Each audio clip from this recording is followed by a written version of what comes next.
आज हम बात करने वाले हैं अराइवल एलियन मूवी के बारे में। नमस्ते दोस्तों, हमारे चैनल मूवी रिव्यूज में आप सभी का स्वागत है। मूवी के बारे में बात करने से पहले अगर अभी तक आपने हमारे चैनल को सब्सक्राइब नहीं किया है तो जल्दी सब्सक्राइब कीजिए और लेटेस्ट अपडेट पाने के लिए नोटिफिकेशन आइकॉन को भी जरूर प्रेस कीजिएगा। मूवी शुरू होती है और हमें एक लड़की दिखाई जाती है। इसका नाम लुइस होता है। लुइस की एक बेटी पैदा होती है जिससे वो प्यार करती है, लेकिन बदकिस्मती से उसकी बेटी को कैंसर हो जाता है और छोटी सी उम्र में ही उसकी मौत हो जाती है। लेकिन फिर अगले ही सीन में हम देखते हैं कि ये लुइस का बस एक विजन था।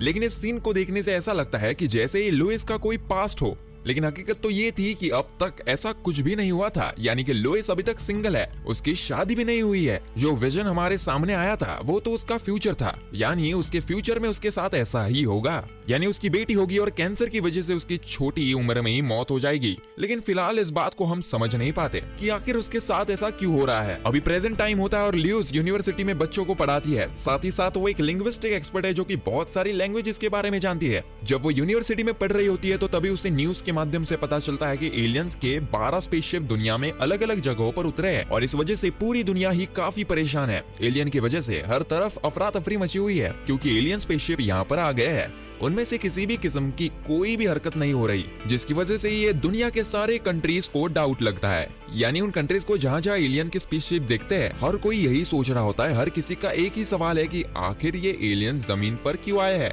या इनका क्या मकसद है। अगर हम जमीन पर आने का मकसद इंसानों को मारना तथा उनको खत्म करना होता है, वो जरूर कोई ना कोई हरकत करते थे या इंसानों पर अटैक करते, लेकिन अभी तक उन्होंने कुछ ऐसा किया नहीं है। यहाँ तक कि उनकी जो स्पेसशिप है वो पूरी तरह से जमीन पर लैंड भी नहीं हुई है, यानी जमीन में तथा स्पेसशिप में थोड़ा बहुत गैप है। फिर हम लुइस को देखते हैं कि वो यूनिवर्सिटी से अपने घर वापस आ जाती है और वो टीवी पर यही न्यूज देख रही होती है, यानी कि एलियंस वाली। नेक्स्ट डे जब वो यूनिवर्सिटी जाती है तो वो देखती है कि आज यूनिवर्सिटी में कोई भी नहीं आया। पूरी की पूरी यूनिवर्सिटी खाली है क्योंकि यूएस की गवर्नमेंट ने हर जगह पर लॉकडाउन लगा दिया है। इसलिए वो अपने ऑफिस में जाकर बैठ जाती है। जब वो वहां पर बैठी होती है तो आर्मी के कर्नल उससे मिलने आते हैं और वो एलियंस के साथ बातचीत करने के बारे में लुइस से बात करने आए थे। असल में 2 साल पहले लुइस ने यूएस आर्मी की हेल्प की थी। उसने पारसी जुबान को इंग्लिश में ट्रांसलेट किया था। अब वो कर्नल उन एलियंस की रिकॉर्डिंग को लुइस को सुनाते हैं। कर्नल लुइस से कहते हैं तुम इसको समझो और हमें भी समझाओ कि आखिर वो एलियंस क्या कह रहे हैं। जब कर्नल उस रिकॉर्डिंग को प्ले करता है तो हमें पता चलता है कि इन लोगों ने उस एलियंस से बात करने की कोशिश की है और उन एलियंस ने इन्हें जवाब भी दिया, लेकिन ये उन एलियंस की लैंग्वेज को समझने के पूरी तरह से नाकामयाब है। जब लुइस उन एलियंस की आवाज को सुनती है तो उसे भी उनकी जबान समझ नहीं आती। उसे पता नहीं चल पाता कि आखिर वो एलियंस क्या कर रहे हैं। जाहिर सी बात है क्योंकि वो इस दुनिया की लैंग्वेज तो थी नहीं। तो लुइस कर्नल से कहती है कि अगर आप चाहते हैं तो मैं इस लैंग्वेज को समझूं और आपको बताऊं तो मुझे उस जगह पर ले जाया जाए जहां पर इन एलियन से बात करने की कोशिश की जा रही है। अब लुइस के ऐसा कहने पर कर्नल तो साफ साफ इनकार कर देते हैं और वहां से चला जाता है। लेकिन रात में कर्नल दोबारा से उसके घर जाता है और हेलीकॉप्टर की मदद से वो लुइस को वहां पर ले ही जाता है जहां पर ये लोग एलियंस के कांटेक्ट करने की कोशिश कर रहे हैं। इसी हेलीकॉप्टर में हम एक और आदमी को देखते हैं। इसका नाम इयान होता है और ये लुइस की इस काम में हेल्प करेगा। इयान असल में एक बायोलॉजिस्ट होता है और वो एलियंस का इस दुनिया में आने का मकसद पता करेगा। फिर जब लुइस और इयान स्पेसशिप में एंटर करते हैं तो वो ऐसा ही वहां पर नहीं जाते, बल्कि इन्होंने रेडिएशन सूट पहने होते हैं ताकि अगर किसी स्पेसशिप में कोई रेडिएशन या फिर कोई वायरस हो तो उसे ये बच सके सूट की मदद से। और फिर जब वो स्पेसशिप में एंटर करते हैं तो वो देखते हैं कि यहाँ पर ग्रेविटी अलग तरह से ही काम कर रही थी, यानी कि यहाँ की ग्रेविटी ऐसी तरीके से काम कर रही थी यानी कि हम जमीन से ऊपर की तरफ पैदल ही जा सकते हैं। फिर आखिरकार ये लोग उस जगह पर पहुंच ही जाते हैं जहाँ पर वो एलियंस थे और यहाँ पर वो फर्स्ट टाइम उन अजीब तरह के एलियंस का सामना करते हैं। वो एलियंस भी इनके सामने आते हैं जो देखने में काफी अजीब थे क्योंकि उनके साथ साथ पांव थे। पर अपने सामने इस तरह अजीब एलियंस को पाकर लुइस के तो होश ही उड़ जाते हैं। वो काफी हैरान होती है।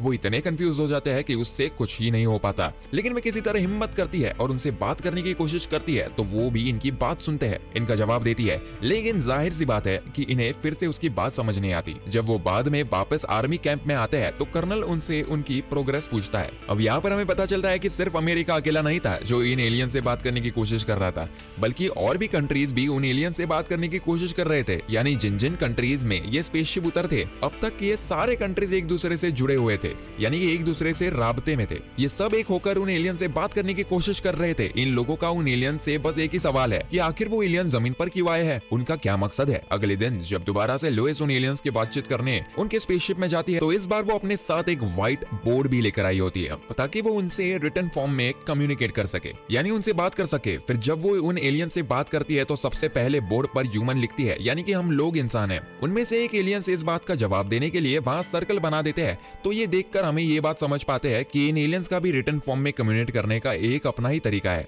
लेकिन उनका रिटन फॉर्म में बात करना और उनकी लैंग्वेज हमसे बिल्कुल अलग है। जैसे हमारे रिटन फॉर्म्स, हमारे वर्ड्स, हमारे अल्फाज होते हैं, वैसे ही उनकी रिटन फॉर्म सर्कुलर में होती है। जब वो वापस कैंप में आते हैं तो सर्कुलर सिंबल को समझने की बहुत कोशिश करते हैं, लेकिन इतनी कोशिशों के बावजूद वो नाकामयाब रहता है। फिर अगले ही दिन जब वो दोबारा से उन एलियंस से बात करती है तो इस बार बस व्हाइट बोर्ड पर अपना नाम लिखती है, यानी कि मेरा नाम लुइस है। और फिर वो अपना रेडिएशन सूट उतारकर उन एलियंस के सामने जाती है ताकि वो खुद को उन एलियंस को दिखा सके जो उन्हें अपना नाम लेकर दिखाते हैं। वो एलियंस भी अपना नाम अपनी लैंग्वेज में लिखकर उनको दिखाते हैं। लुइस के ऐसा करते ही इयान भी अपना सूट उतार देता है और वो भी बोर्ड पर अपना नाम लिखकर उन एलियंस को दिखाता है। तो वो एलियंस दोबारा से इन्हें अपना नाम बताते हैं और ये नाम भी उनकी अपनी लैंग्वेज में सर्कुलर पैटर्न में होता है, लेकिन इन्हें फिर से उनकी लैंग्वेज समझ नहीं आती कि आखिर इनका क्या नाम है। तो इयान उन दोनों एलियंस को अपनी ही मर्जी का नाम दे देता है, क्योंकि उन एलियंस के 7 पांव होते हैं, इसलिए अपनी आसानी के लिए उनका कोई अलग ही नाम रख देते हैं। जब वो वापस आर्मी कैंप में आते हैं तो उनका चेकअप किया जाता है, क्योंकि आज इन्होंने अपना रेडिएशन सूट उतार दिया था। चेकअप से पता चलता है कि उन दोनों को कुछ भी नहीं हुआ, वो बिल्कुल नॉर्मल है। यानी ना तो उनकी कोई रेडिएशन का शिकार हुआ है और ना ही उन्हें किसी वायरस का खतरा है।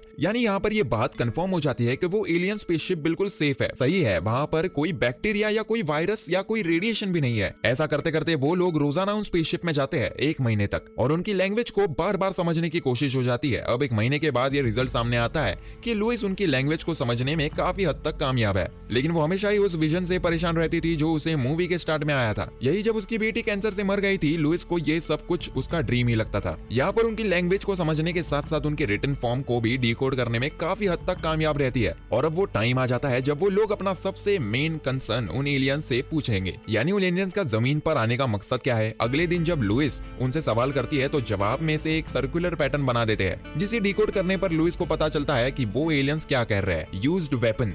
अब लुइस को यहाँ पर ये लगने लगता है कि शायद उससे सर्कुलर पैटर्न को समझने में गलती हुई है, या फिर एलियंस की लैंग्वेज में वेपन का कुछ और ही मतलब हो। उधर कर्नल को ये लगता है कि जैसे वो एलियंस ये चाहते हैं कि हम उनके साथ जंग करें और वो हमें मार दे, लेकिन लुइस का अभी भी ये मानना था कि मुझसे शायद कोई गलती हो गई है उन सर्कुलर पैटर्न को समझने में। और फिर जब बाकी कंट्रीज को ये बात पता चलती है कि उन एलियंस से वेपन्स को यूज करने के लिए कहा है, तो हर तरफ डर और खौफ का फैल जाता है और सबको लगने लगता है कि अब वो एलियंस इन पर लाजमी हमला करेंगे। और अब तक सारे कंट्रीज एक दूसरे से कांटेक्ट में थे, यानी जो एक होकर अपना काम कर रहे थे, अब वो एक एक करके अपने ही तौर पर एलियंस से निपटना चाहता है। सबसे पहले चाइना सारी कंट्री से अपना ताल्लुक तोड़ लेता है और अपने तौर पर एलियंस पर हमला करने की तैयारी करता है। अब चाइना को देखते हुए बाकी कंट्रीज भी अपना अपना ताल्लुक सबसे तोड़ लेते हैं और एलियंस के खिलाफ जंग की तैयारियां करने लगते हैं। उधर यूएस ने कुछ आर्मी ऑफिसर्स एलियन स्पेसशिप में टाइम बम लगा देते हैं, लेकिन लुइस और इयान को अभी तक यही लग रहा था कि उनसे कोई भूल हो गई है उनकी लैंग्वेज को समझने में, इसलिए वो दोबारा उनसे बात करने स्पेसशिप में जाते हैं। वो यहाँ पर एलियन से उन वेपन का मतलब पूछते हैं जिन्हें इन्होंने यूज करने के लिए कहा था। लुइस एक सिस्टम के जरिए उन्हीं के लैंग्वेज में उनसे पूछती है कि वे उनसे क्या चाहते हैं, लेकिन इस बार वो एलियंस जवाब में वो सारे सर्कुलर सिंबल्स बना देते हैं जिन्हें यहाँ डिकोड करना बहुत ही मुश्किल था। वह इसलिए पूरी तरह से नाकामयाब रहते हैं ये समझने के लिए कि आखिर ये एलियंस क्या कहना चाह रहे हैं। यहाँ पर दोबारा से लुइस को अपनी बेटी के विजन्स आने लगते हैं। वो इससे काफी तंग आ चुकी है कि उसे ये विजन बार बार क्यों आ रहे हैं। यही हम देखते हैं कि वो एलियंस एक्टिविटीज मूव्स करने लगे हैं, क्योंकि उन्हें ये बात पता चल चुकी है कि उनके स्पेसशिप में टाइम बम लगा हुआ है। टाइम बम फटने में बस कुछ ही सेकंड बाकी थे, लेकिन इससे पहले कि वो बॉम्ब ब्लास्ट होता, वो एलियंस इनकी जान बचाने के लिए इन दोनों को स्पेसशिप से बाहर फेंक देते हैं, जहां बाद में काफी बड़ा ब्लास्ट होता है, लेकिन उन एलियंस की वजह से लुइस और इयान की जान बच जाती है। अब बॉम्ब फटने के बाद उनका स्पेसशिप जमीन से थोड़ा सा ऊपर चला जाता है, क्योंकि अब वो जमीन से थोड़ा दूर हो गया था, तो इसलिए अब इंसानों का वहां पर जाना बहुत ही मुश्किल था। अब क्योंकि यूएस आर्मी ने ये बॉम्ब लगाया था, इसलिए अब उनको लगता है कि हमने उन एलियंस पर एक तरह का अटैक किया है, तो अब वो बदले में हमारे ऊपर जरूर अटैक करेंगे। इसी वजह से वहां पर जो कैंप होता है उसे वहां से हटाने के लिए तैयारी की जाती है। और बाद में जब वो दोनों यानी लुइस और इयान आर्मी कैंप में आते रहते हैं, बहुत सारे छोटे छोटे सिंबल्स को समझने की कोशिश कर रहे होते हैं, यानी वो सिंबल जो बहुत ज्यादा थे और उस टाइम वो समझ नहीं पाए थे। काफी गौर करने पर इयान को ये बात पता चलती है कि उन सिंबल्स का मतलब था कि सारी कंट्रीज एक होकर मिलजुल कर काम करे और अगर सारे कंट्रीज ऐसा ही करेंगे, यानी कि सब मिलजुल कर काम करेंगे, तभी वो हमारी लैंग्वेज को समझेंगे। यहाँ पर इयान तो ये बात भी पता चलती है कि वहाँ मौजूद 12 सिंबल्स उन 12 एलियंस की स्पेसशिप की तरफ इशारा कर रहे हैं जो जमीन पर आए हैं। अब एलियंस तो यही चाहते थे कि सारे कंट्रीज एक हो जाए, तभी वो उनकी लैंग्वेज को डिकोड कर पाएंगे।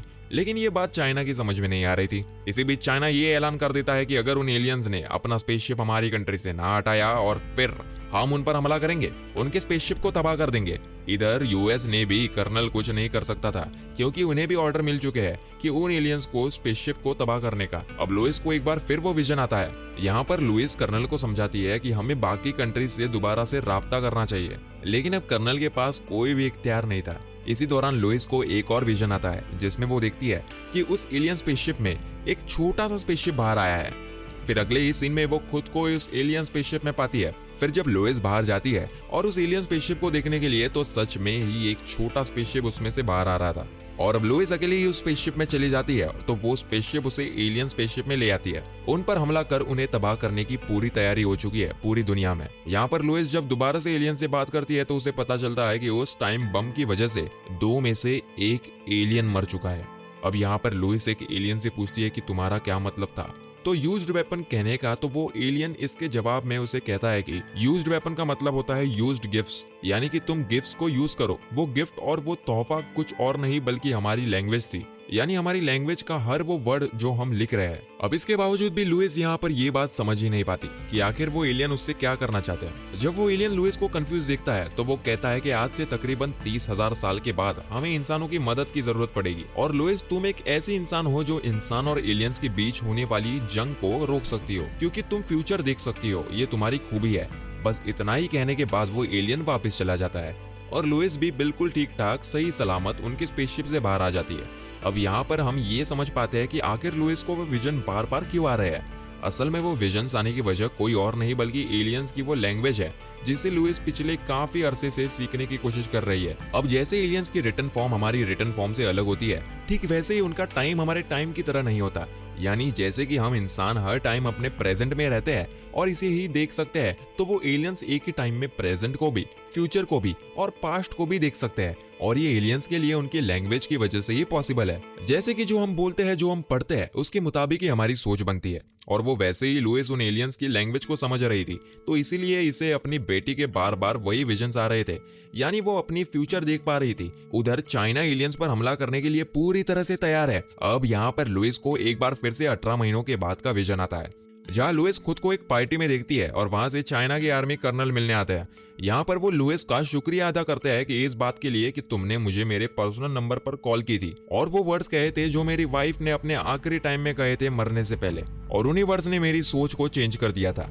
और उन्हीं वर्ड्स के बाद चाइना ने अपना फैसला वापस ले लिया, यानी कि वो एलियंस पर हमला नहीं करेंगे। लेकिन यहाँ पर लुइस ये बात जानती थी कि उसने उस कर्नल को कभी भी कॉल नहीं की, क्योंकि उसके पास तो उनका पर्सनल नंबर है ही नहीं। अब यहाँ पर आर्मी कर्नल लुइस को उसका नंबर भी बताता है और वो वर्ड्स भी बताता है जो कि लुइस ने उससे कहे थे चाइनीज लैंग्वेज में। और वो अल्फाज ये थे कि जंग में कोई भी विनर नहीं होता, बल्कि वो लोग अकेले रह जाते हैं जिनके प्यारे उनको छोड़कर चले जाते हैं जंग में अपनी जान देकर। और इसी मैसेज के बाद कर्नल ने अपना फैसला वापस कर लिया, यानी कि अब वो एलियंस पर हमला नहीं करेगा। अब लुइस का जैसे ही ये फ्यूचर वाला विजन खत्म होता है, तो वो फौरन समझ जाती है कि सिर्फ एक लुइस है जो कि इस लड़ाई को रोक सकती है। अब क्योंकि लुइस के पास अपना विजन के जरिए चाइना के लुइस कर्नल का नंबर भी था और उसके पास वो मैसेज भी होता है जो कि उसकी वाइफ ने मरने से पहले उसे कहा था, तो इसीलिए लुइस फोन चुरा कर कर्नल को फौरन फोन करती है और उससे वही मैसेज कहती है। अब लुइस को ऐसा करते ही वैसा ही होता है जैसे कि उसके अपने फ्यूचर में देखा था, यानी कि चाइना अपना फैसला वापस ले लेता है, यानी कि अब वो एलियंस पर हमला नहीं करेंगे।